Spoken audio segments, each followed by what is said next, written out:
Hiya, my name is Ellen and welcome to week, I think 6 now of our self-care campaign.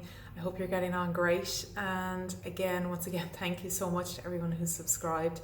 It's so lovely to hear from you, and sorry if I haven't got back to you yet. I've got so many emails in and it's been a busy week, so I haven't quite got around to responding to everyone, but if you have emailed me, I will be in touch. This week, I wanted to talk to you about two things that I find are amazing for me in my own personal toolkit, and things that I teach regularly in workshops and to clients in one-on-one as well. And that's the concept of having a toolkit.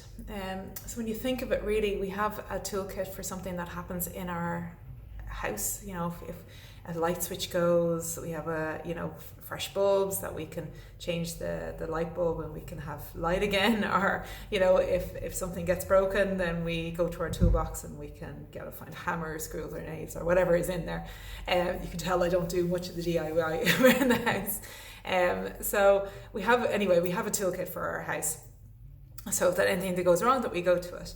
And we kind of need a toolkit for life as well, because we can't stop things from happening. I mean, just this morning, we see the chairs out behind me. We had a mindfulness class on the trigger and the response, and this whole idea that, you can't stop the triggers from happening. You can't stop the stressful events. You can't stop the red traffic light. You can't stop the breakup of relationships. You can't stop stresses and strains of work and of everyday life. But what you can do is build yourself a toolkit for how you deal with those things. And in your toolkit, having a list of things that help you to come to terms with, or help to deal with the emotions of those things, those events that happen, that invariably happen and will happen to absolutely every one of us. Nobody is immune.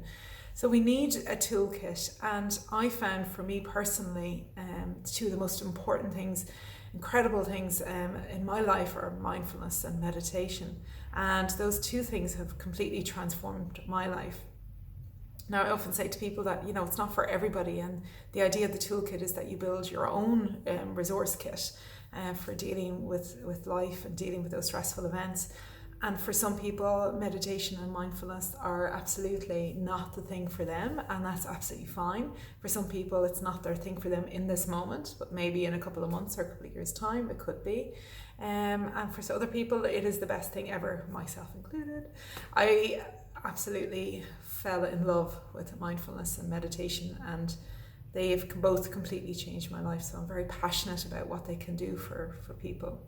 And with the concept of the creating your own toolkit, I would like you to start thinking about, what can I put in my toolkit? And I've created a PDF that you can download on the website exhale.ie, and that PDF then just gets you start thinking about what's in my toolkit. What are the things that I've learned over the years that works for me? It could be, yoga. It could be going for a hike up the mountains. It could be sitting down and having a chat. It could be some of the self-care practices that you have in place and you've been working on for the past 6 weeks. Or again, it could be something different, or maybe you want to start now expanding that toolkit and incorporating some other things into it. And maybe it's time to try something like mindfulness or meditation, or maybe it's time to train in a course in shiatsu or matsu, or start looking into physical therapy or physio, or as I said, each person to their own. But mindfulness and meditation, to me, are very empowering practices. And they're two practices that don't need to take an awful lot of time out of your day, which I think is important as well, because it is a world we live in that is busier and busier and more fast-paced and more reactive and more stressful, that to find the time can sometimes be difficult. So I always say to people to start off with maybe 10 minutes a day, and I've included below links to some apps that you could use, that you could try. And I also, as I shared every week, links to 4 of my practices that are on Insight Timer that you can access as well if you want to try it. But to explain to you a little bit about it, mindfulness and meditation, the two words kind of get interchanged a lot, and they are effectively the same. But the way I describe it is, meditation is the act of sitting down and turning your attention inwards, and mindfulness is a way of practicing that. So if you think of meditation as sport, the overall term is sport, meditation might be soccer or basketball or football or tennis, yoga, or badminton, it could be any particular type of sport. And then there's many other different types of meditation out there: guided meditation, journey meditation, chakra meditation, transcendental meditation. And what I love as well with mindfulness is some kind of journey meditation as well. They're my two passions. Mindfulness then is the one that's probably been the most popular because it's the most scientifically based, or scientifically proven, I should say. It's been around for thousands of years, and there's thousands of research articles proving its benefits. So it's really backed up by the scientists, and I think because of that it's grown a lot. Also because it's easy to do and it can be done anywhere. And really all mindfulness is about coming to this moment and realizing that your life is happening here. It's not happening in your holiday in 2 weeks' time. It hasn't happened in a couple of months ago.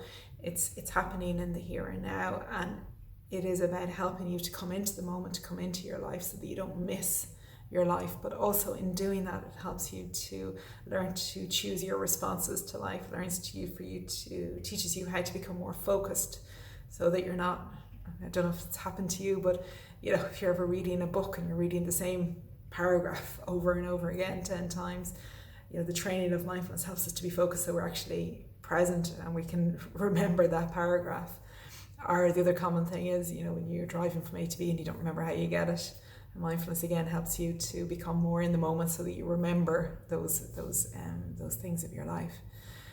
So it's a very beautiful practice. It's a very easy practice, and really through the apps that I've mentioned down below on the PDF, you'll be able to find a taste of it. But really, I always say to people, go to a course, because it gives you a much more comprehensive view and a much better foundation for what it's all about.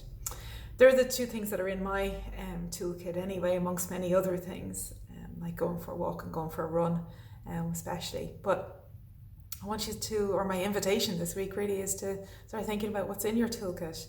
Maybe it is time to perhaps start thinking about meditation or mindfulness, if that feels right for you, or maybe it's a time to just expand that toolkit, or maybe talking about it to your friends and family about what's in their toolkit and what would you like to bring into your toolkit. Maybe some mindful colouring, or so maybe you want to take up a sport or something.